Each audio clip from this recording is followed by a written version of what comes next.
Hello guys, welcome back to my channel. তো কেমন আছে তোমরা? সাথে খবর তো আমি গরু দিতে গিয়েছিলাম। তো পাশে গরু, এত বৃষ্টি আমাদের এইখানে। তো পাথরের সামনে দিয়েছি। ও মা, কত বড় ঝোঁক! কে কে ঝোঁক দেখে পাওনি? এটা অনেক একে থাকো, ঝোঁক চিনো না? দেখো আমার পাশেই ঝোঁক, কত বড় ঝোঁক, কিভাবে কি করছে দেখছো? তো পানের পিক ফালিয়ে দিচ্ছি ওর সাথে। পানের পিক ফালাসলে নাকি ও মরে যাবে। তো আমি ওর সামনে বসে আছি, ও মানুষ খুঁজছে কিভাবে ধরবে। তো আমি টাচ করছি, তাও তবুও আমাকে ধরতে পারে না। আমার হাতে লবণ লবণ কিছু একটা লাগাও আছে মনে হয়, গরুকে খাইয়েছি তো এর জন্য।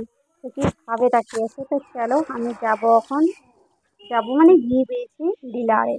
তো ডিলারে কি করতে গিয়েছি আমি, ডিলার থেকে আসলাম, এসে এখন চার দোকানের থেকে বের হয়ে আসলাম। এখন আসবো ঘরে। তো ঘরে এসে পেলাম, ঘরে এসে কি করতে গিয়েছিলাম এখন তোমাদের সাথে শেয়ার করছি।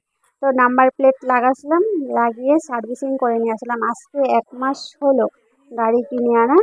তো সম্পূর্ণ গাড়ি সার্ভিসিং করে তো